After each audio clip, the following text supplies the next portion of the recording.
The last text message David sent read, "I know everything." 3 hours later, 7 people were dead. David Chun stood at the kitchen window of their Seattle craftsman-style home, watching rain streak down the glass in patterns that reminded him of tears. It was March 5th, 2019, a Tuesday that would cleave his life into before and after. But in that moment, he was still living in the before, still wrapped in the comfortable illusion that 12 years of marriage meant something unshakable. Marcus Williams, his husband, had left for his usual 3-week trip to California just 2 days prior. The pharmaceutical sales territory he managed stretched from Sacramento to San Diego, a vast region that demanded constant travel. Or so David had always believed. Their goodbye had been routine. A kiss at the door, Marcus's cologne lingering in the hallway, promises to FaceTime every evening. The mundane rituals of long-term love. David had built his life around Marcus's schedule. He worked from home as a freelance graphic designer, timing his projects around Marcus's returns, planning elaborate welcome home dinners, maintaining the house as a sanctuary for when his husband finally came through that door, exhausted but always smiling, always grateful, always saying, "God, I missed you. Seattle feels like home because you're here." Those words echoed in David's memory as he finished his morning coffee. He had no reason to doubt them. Their relationship had weathered the challenges that destroyed other marriages, the long distances, the loneliness, the temptation that comes with separation. They'd been faithful, or so David believed. They'd been honest, or so the lie had been told. The laptop sat on the dining room table like an accusation. Marcus's personal MacBook Pro, the one he kept separate from his work computer, the one that contained his private emails and photos and the digital architecture of his inner life. He never forgot it. In 12 years, Marcus had never once left for a trip without every device he owned meticulously packed and accounted for. David had discovered it that morning while clearing breakfast dishes. His first instinct was to call Marcus to let him know he could overnight it to Sacramento. His finger hovered over Marcus's contact photo. That smile, those warm brown eyes that had first captivated David at a friend's dinner party 13 years ago. But before he could dial, the laptop pinged. The notification banner appeared at the top of the screen. "Dad, can you pick me up from soccer practice at 4? Mom's stuck at work again. Tyler." David's breath caught. He read it again. And again. The words didn't change. Dad, Mom, Tyler. They didn't have children. They'd had extensive conversations about it in their 3rd year together. Marcus had been adamant. His career was too demanding, his travel too constant. David had eventually agreed, accepting that their family would be a family of 2. So who was Tyler? David's hands trembled as he opened the laptop. He shouldn't. He knew he shouldn't. Privacy was sacred in their relationship. But the message sat there like a bomb ticking down, and David's finger moved to the trackpad as if controlled by some force outside himself. The laptop wasn't password protected on the home screen. Marcus trusted David completely.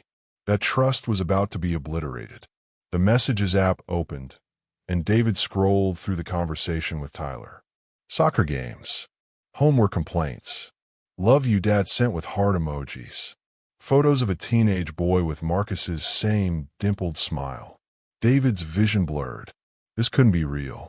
This had to be some mistake, some nephew Marcus had never mentioned, some godson, some rational explanation that would make sense of the impossible. But then he saw the other conversations.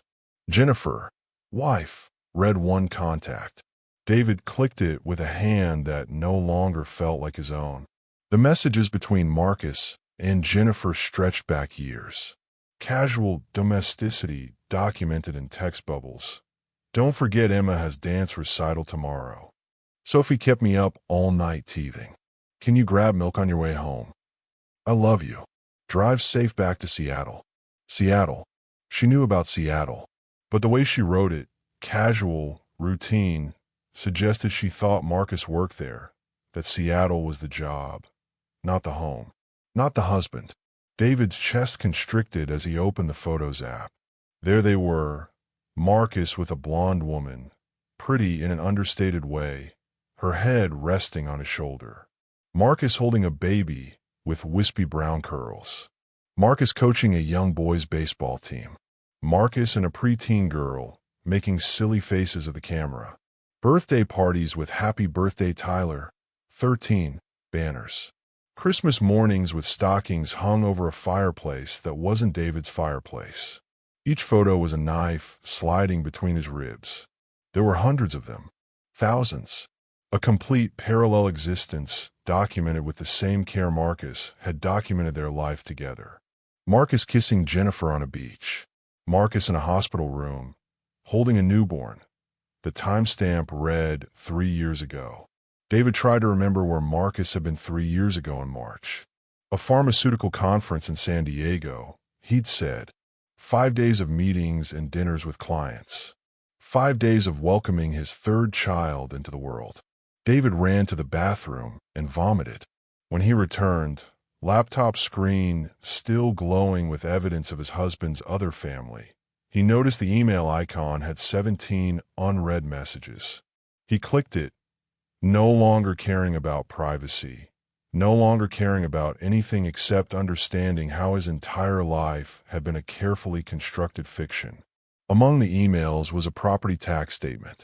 2847 Maple Drive, Sacramento, California.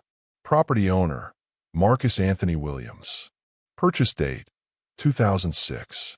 David did the math through a shock. Marcus had bought that house 2 years before they'd even met. David opened a browser and typed the address into Google Maps. A 4-bedroom colonial appeared in Street View, with a white picket fence and a tire swing and the oak tree out front. The American dream, wrapped up in siding and shingles. David zoomed in on the photo, and his heart stopped. There, barely visible in the driveway, was Marcus's silver Honda Pilot, the one he supposedly kept at the Seattle airport for his California trips. It had never been at the airport. It had been at his other home, with his other family, his real family. David didn't sleep that night, or the next. He moved through his house like a ghost, seeing it now for what it was. A stage set, carefully maintained for Marcus's performances during his Seattle week each month. Had anything been real? The photos on their wall showed their trip to Iceland, their commitment ceremony in Vancouver, their anniversary dinners at Canlis. But now David saw them differently. Those weren't memories. They were alibis. On Thursday, David hired Rebecca Stone, a private investigator recommended by his divorce attorney brother-in-law. Rebecca had 30 years of experience and eyes that had seen every variation of human deception. When David told her the story, voice shaking, showing her the laptop evidence, she didn't even blink. "How long were you married?" she asked, taking notes. 12 years.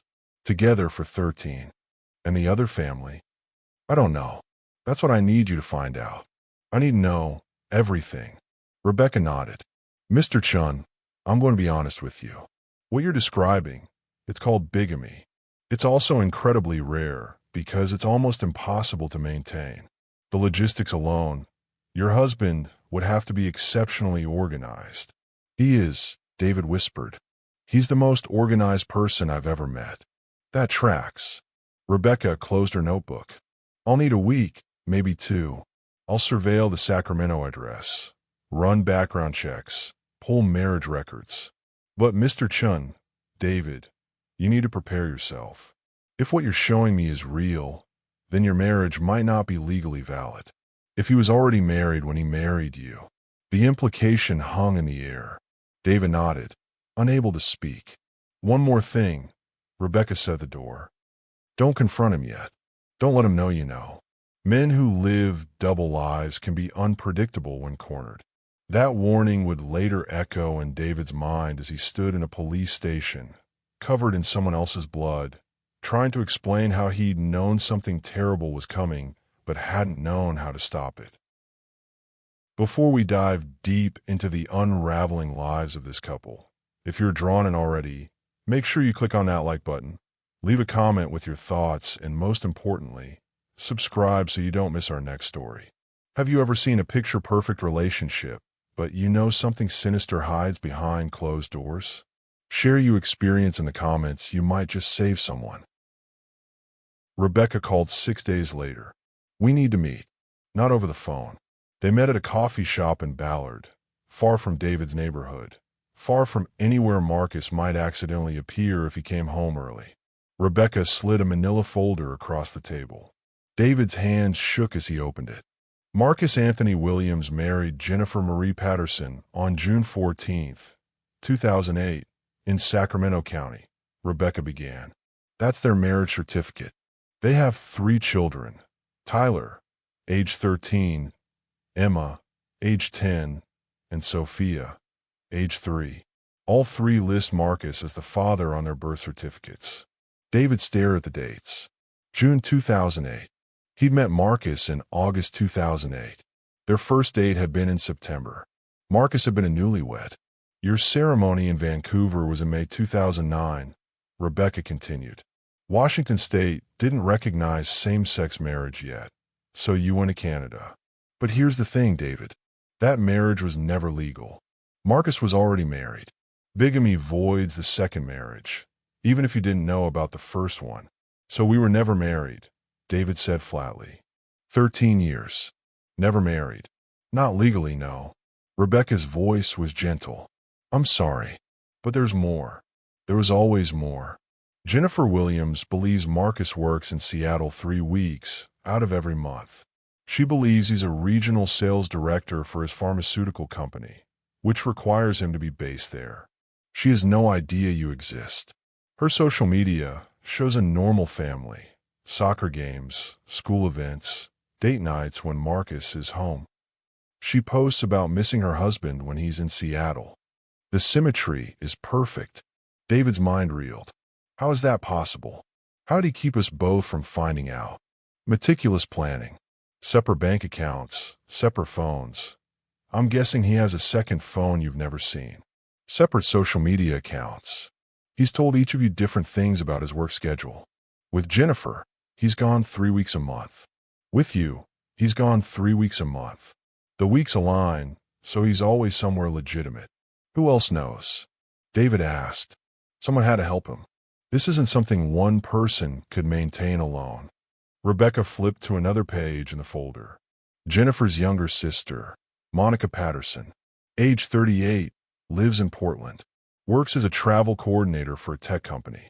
I pulled her phone records. She's in constant contact with Marcus. Multiple calls and texts every day. I believe she's been helping him manage his schedule, maybe even covering for him when logistics got complicated. David felt bile rise in his throat. There was a conspiracy. Multiple people had known he was being deceived, had actively participated in the deception. There's something else, Rebecca said, and David saw genuine concern in her weathered face.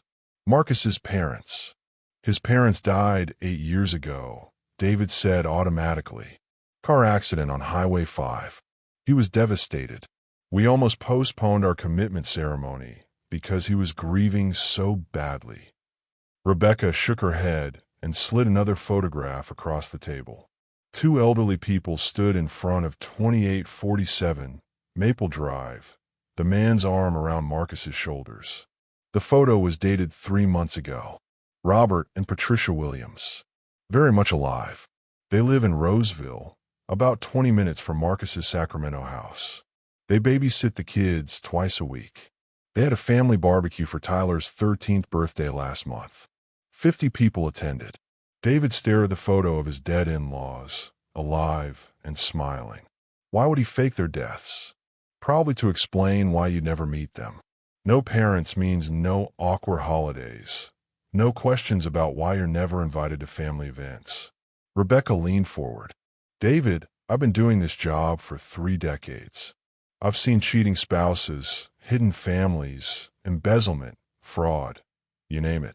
But this level of sustained deception, it's pathological. Your husband isn't just a liar. There's something fundamentally wrong with how he processes reality and relationships. David closed the folder. What do I do now? That's up to you. You could confront him. You could walk away. You could report him to the police, though I'll warn you, bigamy is rarely prosecuted. And in your case, since your marriage wasn't legally valid, there may not even be a crime to prosecute. Or what? Rebecca's expression was unreadable. Or you could go to Sacramento, meet Jennifer, tell her the truth. Let her decide what happens next. Why would I do that? Because she deserves to know, and because she might be your only ally in this. Right now, you're both victims. Together, you might get answers that neither of you could get alone. David bought a plane ticket that night, one way to Sacramento. He told himself he was going for answers. He told himself he just needed to see this other life with his own eyes. He told himself he'd be safe, that Rebecca's warning about unpredictable men was an overreaction. He didn't tell himself the truth, that some part of him already knew this would end in blood.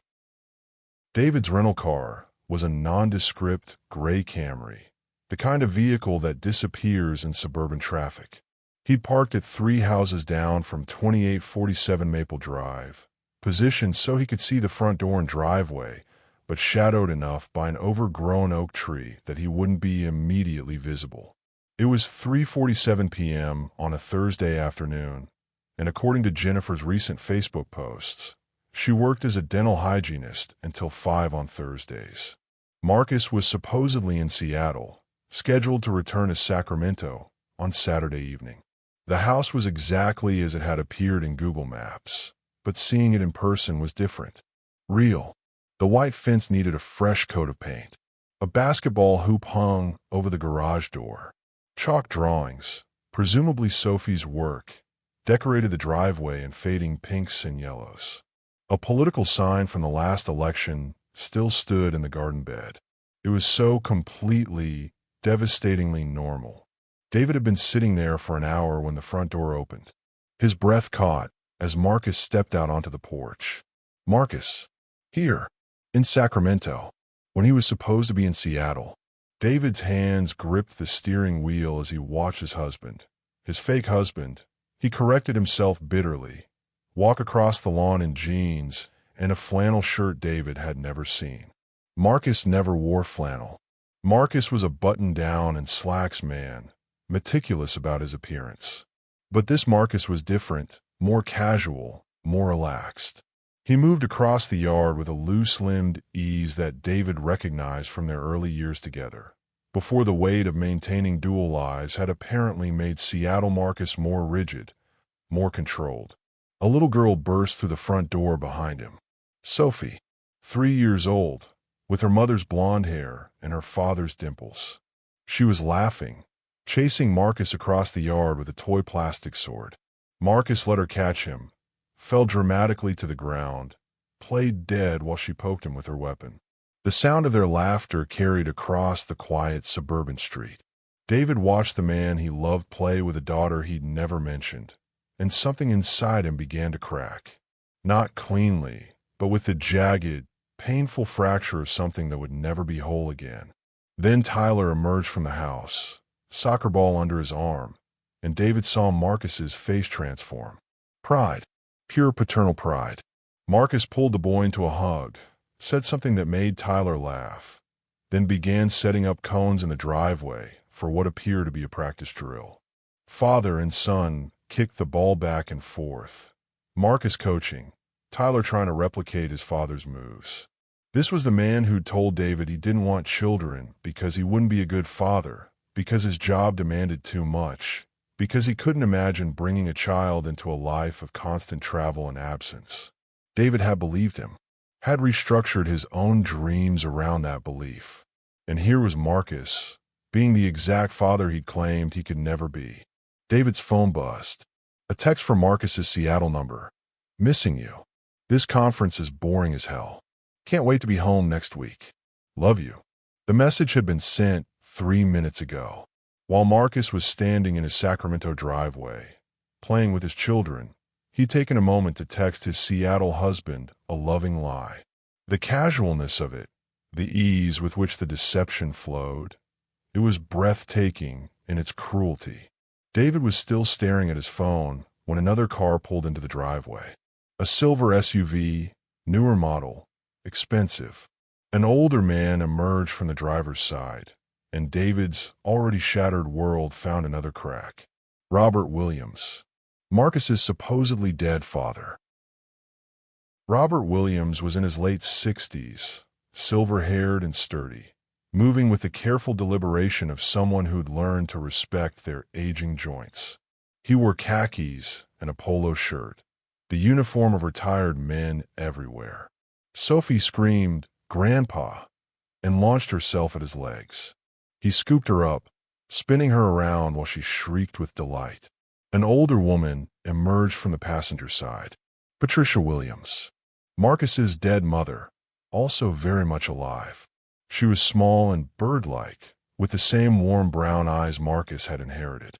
She carried a casserole dish covered in foil and was immediately ambushed by Tyler asking if she'd brought her famous mac and cheese. David watched this family reunion with a growing sense of unreality. These were the people Marcus had grieved for 8 years ago. David had held Marcus while he cried over their loss, had attended the memorial service Marcus had said was too painful for David to attend, had seen the grief reshape his husband into someone quieter, sadder. It had been during that grieving period that David had fallen even more deeply in love with Marcus, had seen his vulnerability, had wanted to protect him from further pain. It had all been theater. Marcus hugged his parents, kissed his mother's cheek, threw an arm around his father's shoulders. They moved as a unit toward the house, Sophie riding on Robert's shoulders, Tyler bouncing the soccer ball beside them, Marcus holding the casserole dish and laughing at something Patricia said. They looked like a stock photo titled, "Multi-generational American Family." They look happy. David sat in his rental car and wept. He'd come to Sacramento thinking he'd surveil, observe, gather information before deciding his next move. But seeing Marcus here, seeing the life he'd built with such care, while simultaneously building a completely different life in Seattle, it was too much. David needed to act, needed to shatter this perfect tableau the way his own life had been shattered. He waited until the Williams family had gone inside, waited another 30 minutes to calm himself, to plan what he would say. Then he drove to a nearby coffee shop, ordered something he didn't drink, and opened his laptop. Jennifer Williams's Facebook profile was easy to find. She'd posted a photo just 10 minutes ago. Patricia's casserole on the dinner table, captioned, "Thursday family dinners are my favorite. Missing my hubby, but grateful he's home for a few days before heading back to Seattle." David scrolled through her profile. It was the life Marcus had built. School events, family vacations to Disneyland and Yosemite, date nights at local restaurants. Jennifer looked genuinely happy in every photo. She had no idea she was being deceived. She thought she had a husband who worked hard to provide for their family, who sacrificed weeks away from home for their financial security, who loved her enough to make those sacrifices. She deserved to know the truth. David crafted the message carefully. "My name is David Chun. I need to speak with you about Marcus. It's urgent, and I know this will sound strange, but please don't mention this to him before we talk. I'll be at Pete's Coffee on Fair Oaks Boulevard tomorrow at 10 a.m. I'll be wearing a gray Seattle Sounders sweatshirt. Please come alone. What I have to tell you will change everything." His finger hovered over the send button. Once he pressed it, there would be no going back. Jennifer's perfect world would implode. Her children's lives would be torn apart. Everything she believed about her husband, her marriage, her family, all of it would be revealed as a lie. But wasn't she entitled to the truth? David pressed send. Then he drove back to 2847 Maple Drive, parked in his surveillance spot, and watched the warm light glowing from the windows. Inside, a family was eating dinner together, laughing, talking about their days, completely unaware that their world was about to end. David's phone buzzed. Marcus again. Just got out of the last session. Grabbing dinner with a client. Wish you were here. Soon, love. The message was time-stamped 7:14 p.m. Through the dining room window, David could see Marcus at the head of the table, carving what looked like roast chicken, serving his children, kissing his wife's temple when she passed him the salad bowl. Who was the real Marcus? Was it the man in that dining room, father and husband, embedded in the warm chaos of family life? Or was it the man who texted David between bites, maintaining the Seattle lie with the same casual ease he'd maintained for 13 years? Maybe, David thought, there was no real Marcus. Maybe there had only ever been reflections, carefully constructed versions of himself that he showed to different audiences, and beneath all those performances was just a void, a man-shaped emptiness that could only feel real by being multiple people at once. David's phone buzzed again, but this time it wasn't Marcus. It was a reply from Jennifer. "Who are you? What is this about?" David typed slowly. "I'm your husband's other husband. We've been together for 13 years. I didn't know about you until this week. I'm sorry. I'm so sorry. But you need to know the truth." The typing indicator appeared, disappeared, appeared again. "Finally, this is a sick joke. I wish it was. Tomorrow, 10 a.m. I'll bring proof. Please come. Please." There was a long pause. "Then, I'll be there. But if this is some kind of scam, I'm calling the police." "It's not a scam," David typed. "I wish to God it was." He watched the house for another hour. Marcus appeared at one point in the upstairs window, Tyler's room, based on the Star Wars posters visible behind him, helping his son with what looked like homework. The domestic intimacy of it was excruciating. This wasn't a villain. This was a father helping his son with math problems. This was a husband who'd cook dinner and make his wife laugh. This was a man who, in some parallel universe, could have been a good person. But in this universe, he was a monster wearing a human mask. And that mask was about to slip. David drove back to his hotel, a Hampton and near the airport where no one would recognize him, and lay awake all night, staring at the ceiling, wondering what tomorrow would bring, wondering if Jennifer would believe him, wondering what Marcus would do when he found out his carefully constructed empire of lies was crumbling. Rebecca Stone's warning echoed in his mind. Men who live double lives can be unpredictable when cornered. At 3 a.m., David sent Marcus a simple text, "I know everything." Then he turned off his phone and waited for the sun to rise on a day that would end with 7 people dead. The Pete's Coffee was bustling with a morning crowd. Laptop workers claiming corner tables, retired couples reading newspapers, mothers with strollers ordering complicated lattes. David sat in the back corner, gray Sounders sweatshirt as promised, a folder of printed evidence on the table before him. He'd barely slept, had already consumed 3 cups of coffee, and his hands wouldn't stop shaking. Jennifer arrived at 10:03 a.m. David recognized her immediately from the photos, though seeing her in person was different. She was pretty in an understated way. Minimal makeup, blonde hair pulled into a practical ponytail, wearing scrubs printed with smiling teeth. She must have come from work. Her face was a careful mask of skepticism and fear, the expression of someone who'd told herself this was probably nothing, but couldn't quite convince herself. Their eyes met across the coffee shop. David raised a hand slightly. Jennifer's face paled, but she walked over, chin raised, shoulders back. Defensive posture. Ready for a fight. "David Chun?" she asked, voice steady despite the fear in her eyes. "Jennifer Williams," he replied. "Thank you for coming. I know this is." "Show me your proof," she interrupted, sitting down across from him but not removing her jacket. "Ready to flee. Show me whatever you think you have. And then I'm leaving and calling my husband to laugh about the crazy person who tried to." David slid the folder across the table. Jennifer opened it. Her hands began to shake. Inside were printouts. The Vancouver marriage certificate showing Marcus Anthony Williams married to David Chun on May 23, 2009. Photos of Marcus and David together. Their Iceland trip, their anniversary dinners, them laughing in their Seattle home. Bank statements showing joint accounts. Insurance documents listing David as Marcus's beneficiary. 13 years of a life, documented and undeniable. This isn't possible, Jennifer whispered. This isn't. Marcus is in Seattle right now. He's at a conference. He texted me this morning. He texted me too, David said quietly. While he was having dinner with you last night. I was parked outside your house. I watched him play soccer with Tyler. I watched him carry Sophie on his shoulders.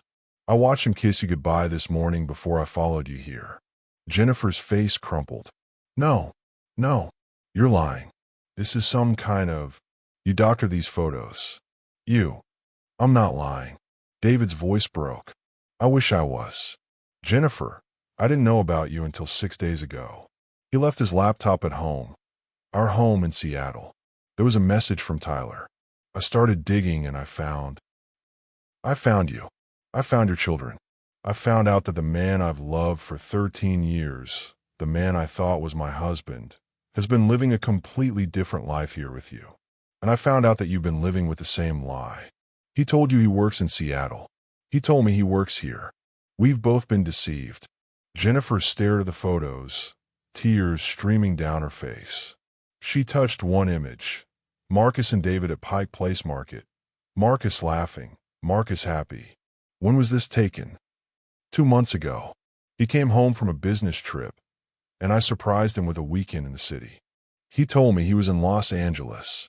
Jennifer whispered. There was a pharmaceutical conference in L.A. He sent me photos of the convention center. Stock photos, probably. Or from an actual conference he attended years ago. David leaned forward. Jennifer, how long have you been married? 16 years. We met in college. Got married right after graduation. Tyler came a year later. David did the math. He was already with you when we met. You were pregnant with Tyler when I went on my first date with him. They sat in silence, two strangers united by betrayal, processing the impossible logistics of a lie that should have been impossible to maintain.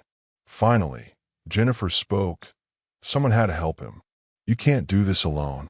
The scheduling, the alibis. Your sister, Monica. Jennifer's head snapped up. What? A private investigator I hired found communication records. Monica has been in constant contact with Marcus. Multiple calls and texts every day. She's been helping him coordinate his schedule. No. But Jennifer's face said she was already believing it. Monica wouldn't. She's my sister. She watches the kids. She's Tyler's godmother.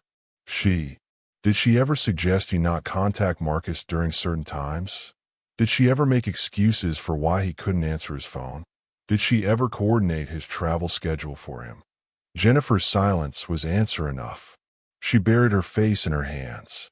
Oh God, my sister, my own sister. I'm sorry, David said. I know this is. Don't, Jennifer interrupted, looking up with red-rimmed eyes. Don't say you know how I feel. You don't. I have 3 children with this man. 3 babies. Tyler's 13. Marcus has been lying to him his entire life. Emma, Sophie, they think their father is a hero, this amazing man who works so hard for them. And it's all been a lie. Everything has been a lie. I know it's not the same, David acknowledged. But I've lost 13 years too. And I just found out that my marriage isn't even legal. Because he married you first. Which means I was never really his husband at all. They looked at each other, 2 people drowning in the same ocean of betrayal. Finally, Jennifer said, Where is he? Really? At your house. I saw him there last night. He's supposedly in Seattle at a conference. But he's with you. Which means he's probably texting me updates about the fake conference between spending time with your family. Jennifer pulled out her phone.